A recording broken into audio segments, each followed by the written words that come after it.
Howdy, partners, and welcome to this week's edition of Paul's Cinema Picks of the Week. My name is Paul Westbrook, Brantford's resident film enthusiast, and today we got a bit of a Western theme going on, hence the bad accent there and the cowboy hat that I'm wearing. So, let's get started on some of the Westerns, shall we? Let's round these up here, okay. First, I got my 50 movie pack. I might have talked about it on a previous show on movie packs, but in this case, since we're doing Westerns, this can be more spotlighted. So yeah, you got your cowboys, outlaws, and gunslingers hitting the trail for some of the best movie Westerns of the 1920s, 30s, and 40s, and even 50s. Mostly the talkie era. Like, you got guys like Ken Maynard, you got Bob Steele, Tom Keene, Ken Maynard, Ray Crash Corrigan, who was very popular at the time. You got Clayton Moore, who was known as the Lone Ranger. He was the one Lone Ranger, but in some of these early Westerns, he either played like a bad henchman or whatnot. Yeah, he actually played a bad guy. And you got Roy Rogers, who was the king of the cowboys, and Hoot Gibson and Johnny McBrown, to name a few. A lot of them were like B-Westerns at the time, that when they were first doing the early Western genre. You had mostly black and white. You had John Wayne in some of his very, very early films when he was first started. He started in low-budget B-Westerns. And, yeah, some of these were considered low-budget for their time, and they were very short, like up to 56 to about 60 minutes, sometimes a little over, depending on the type of film that you were watching. But at the same time, no less enjoyable. They had the same cliches you got in most Westerns. The good guys wore the white hats. The bad guys wore the black hats. Hence why I guess I'm a bad guy, because by that reckoning, I'm more of the... I always liked the bad guys in a lot of those B-Westerns. I used to watch a lot of these with my grandfather back in the day when he used to have the Western on TV. And usually on the back channels, you would have the Clint Eastwoods, you had John Wayne's, but I always liked a lot of the older ones. Some of these older ones, Tim McCoy and Hopalong Cassidy. I've always been an aficionado for a lot of the Westerns. At home, I have not only these two sets, but I got a lot of other DVDs focusing on the classic Westerns as well, like from the 30s. I think the earliest Western I got, that would have to be The Great Train Robbery, made by Edwin S. Porter around 1903.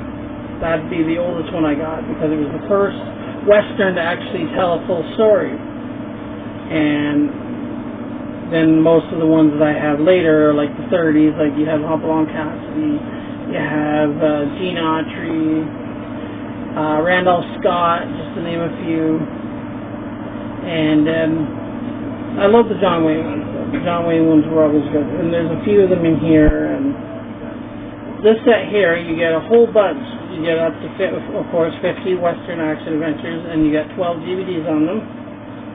And who hasn't ever seen a Harry Carey movie, or a Tom Keene, or even Buster Crabbe, who was Flash Gordon, and Buck Rogers. I had to point that one out. And Tom Tyler, he was very... known at the time. You wouldn't really know him too much now, but in the time he was a good character actor and played, his main focus was a lot of the old Westerns.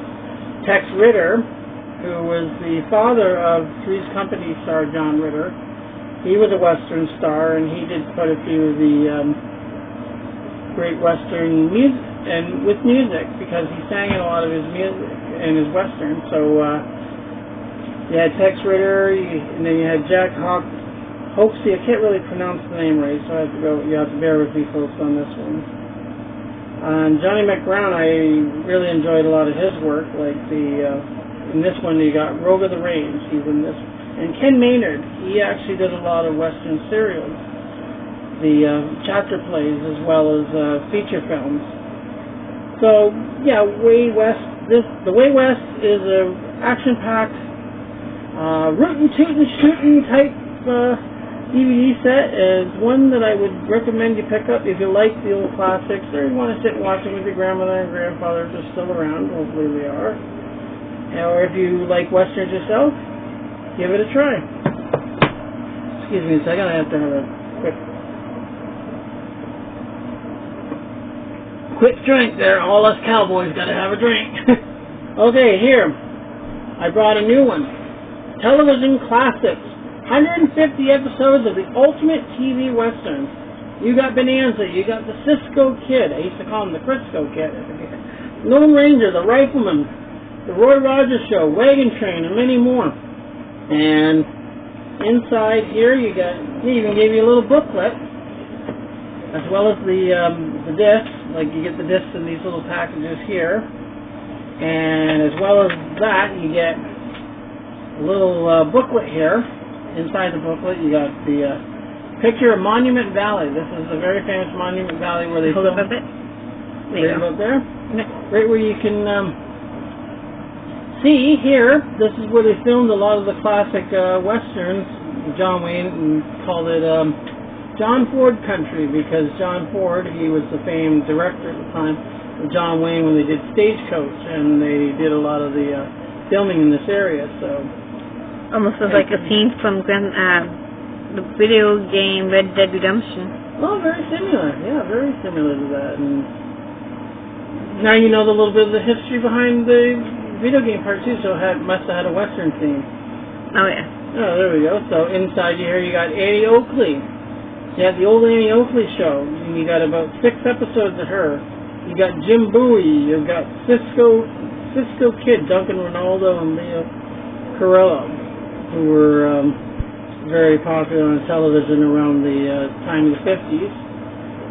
And you get Cowboy G-Man. I'm just going through a little bit of this here. You don't want to go through the whole book, but you get the idea as you go along. You get the Roy Rogers Show, which is one of my favorite ones on the disc, because you get this 4-side A and 4-side B, all of the Roy Rogers Show. And on the first one, disc 4A, you get 7 episodes, and the next one you get about 8.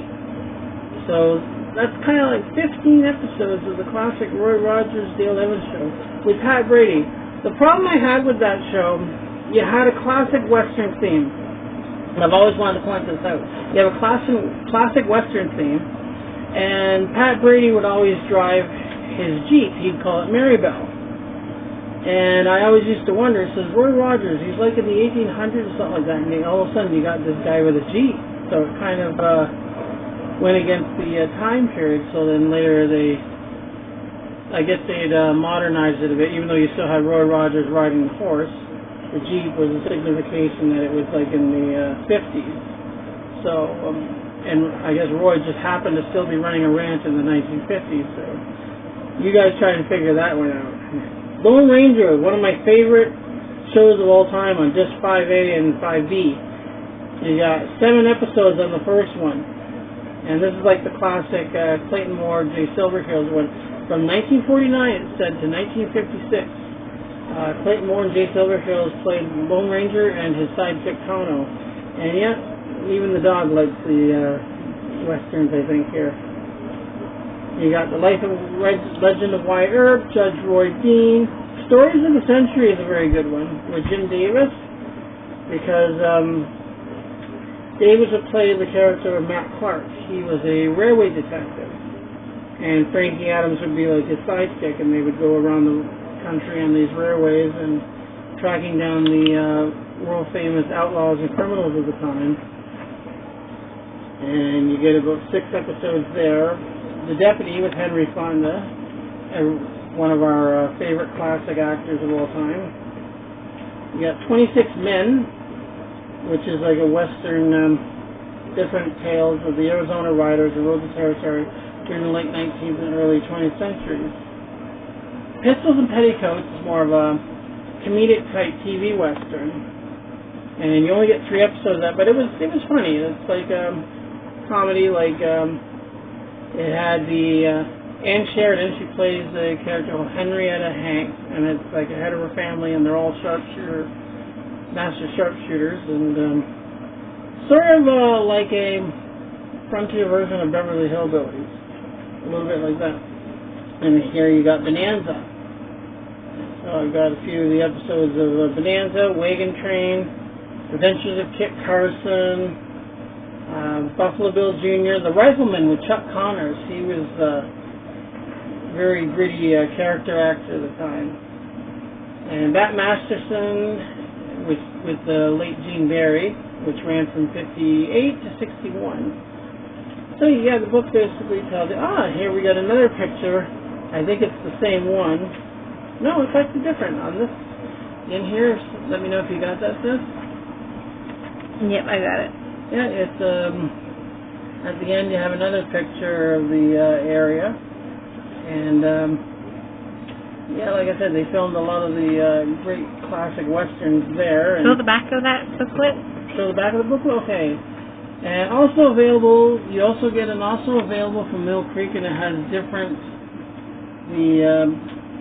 DVDs in the series you can actually get. And yeah, it's certainly Western classics. There's Way West, Western Legends, Gunslingers, American West. It's Spaghetti Westerns, which is at the bottom, is one that I actually have at home. Sometime I'll do a show focusing on the Spaghetti Western. Now you can explain what Spaghetti Western. Yes, Spaghetti Western. Yes, thank you, Dave, about that.